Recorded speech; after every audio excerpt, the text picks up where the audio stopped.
Cara, deve ter tido muito acidente também. Tem relato de acidente dele antes de... Vários. Vários. E ele sempre dizia que ele não estava colocando a vida dele em vão.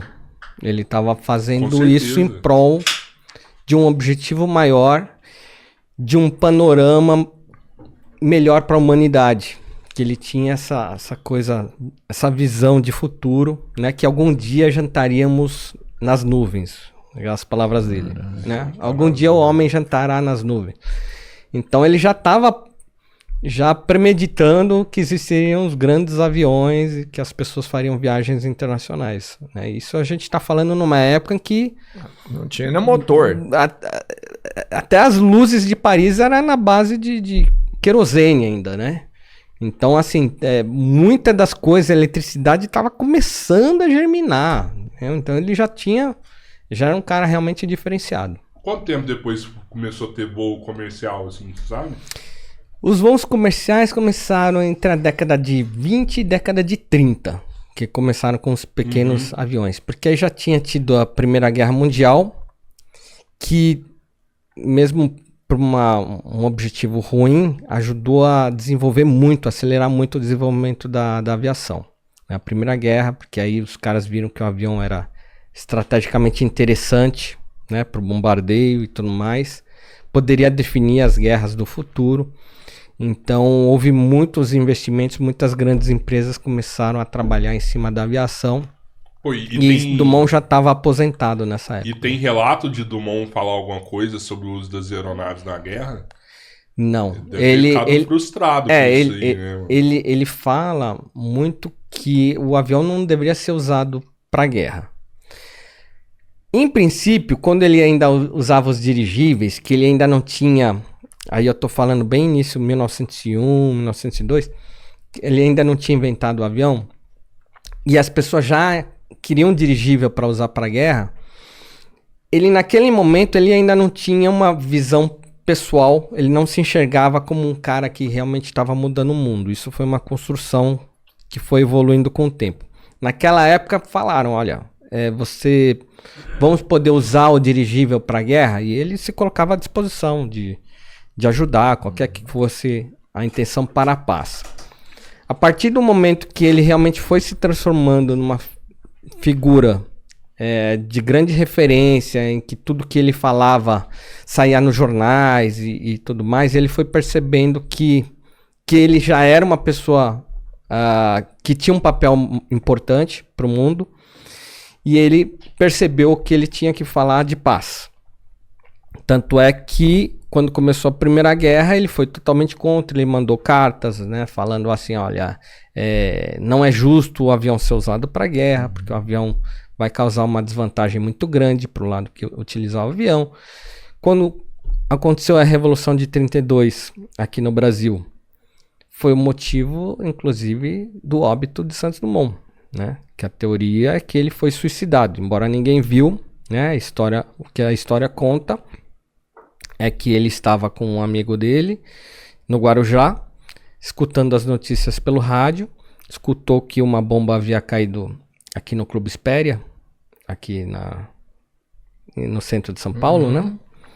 Então que o pessoal do Getúlio estava bombardeando São Paulo, e aquilo deu grande desgosto a ele. Ele escreveu uma carta de repúdio sobre isso, e uma semana depois ele se suicidou, né? Pô, nem isso eu sabia. Teve ataque de bomba, então, no Brasil. Ele praticamente... Algumas pessoas dizem que ele assistiu os aviões sobrevoando São Paulo para bombardear. Outras pessoas dizem que ele estava com esse amigo, que era Já viram aquele Parque do Chaves? Já ouviu falar? O bairro Parque do Chaves? Então, Edu Chaves era esse amigo que estava com ele na praia. E aí foi a última pessoa a ver Dumont. Ele saiu, eles ouviram a notícia junto, ele ficou muito dissimulado ali naquele momento, muito triste. E aí o que se conta é que ele foi pro quarto e se enforcou.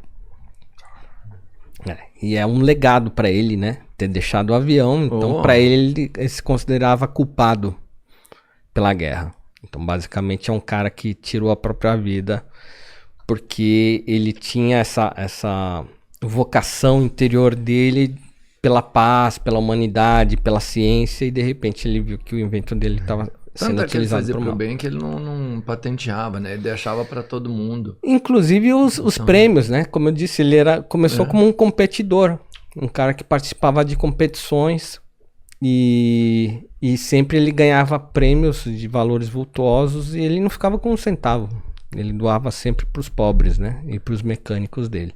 Cara, então, ele era inteligentíssimo mesmo. Muito, era uma pessoa... Você acha que com uns 100 cursos você fica igual? É difícil ficar igual, né? Ninguém fica igual a ninguém, né? Cara, mas assim, ele é um cara que inspira, né? Porque eu costumo levar aqui, por exemplo, hoje eu represento essa empresa aqui, o Brasil Best Institute, que está me patrocinando num documentário sobre Santos Dumont, que a gente está filmando junto com o pessoal da Aero por Trás da Aviação, que é o 4º maior canal de aviação do mundo. E a gente está filmando a história de Dumont. Vamos agora para Paris, inclusive filmar em alguns cenários onde Dumont estava. Eu sou um dos apresentadores. E é legal ver que a gente precisa contar essa história para as mais e mais gerações, porque senão a gente vai receber sempre o que vem de fora. E o que vem de fora é aquilo que eu falei. Quando eu fui no Smithsonian, você não vai ver um museu americano falar bem de um brasileiro. Infelizmente você não vai. Se depender deles, não vai. Então a gente tem que fazer a nossa parte e mostrar Santos Dumont para o mundo, porque eu acho que o erro principal está aí. Vai passar onde? Já fechou já? A princípio ele vai passar no canal Aero por Trás da Aviação e ele vai ser revendido para provavelmente uma Netflix da vida. Ele já tem recursos para investir, inclusive na tradução para o inglês, para passar para o mundo inteiro.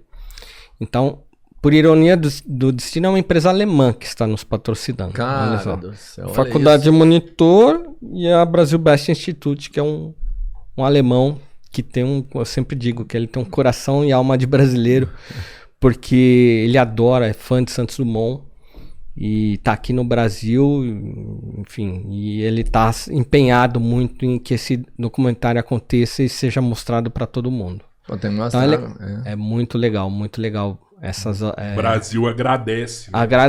Agradece iniciativas como essa. E a gente convida mais patrocinadores que possam estar com a gente, que a gente possa melhorar ainda mais esse documentário e até, quem sabe, transformar numa série. Existe, o avião do Dumont era o 14 bis, né? Isso. Existe algum modelo dele hoje, sim? Sim. Existe uma réplica. Que voa tranquilamente. Você já voou num desse já?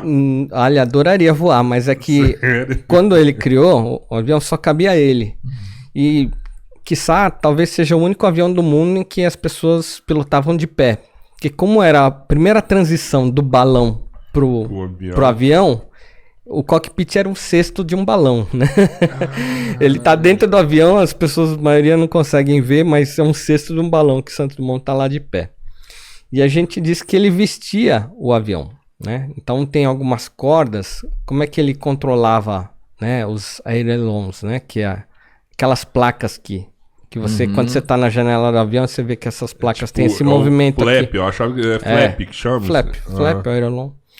Então ele controlava assim, ele colocava cordas e vestia aqui como se fosse um cinto de segurança e com o movimento do corpo ele movimentava os flaps, né? Olha só. Caraca. O sobe e o desce era uma roda de bicicleta, né? Pra você ter ideia, né? Que usava pra pousar, tudo. Exatamente, né? Sensacional, cara.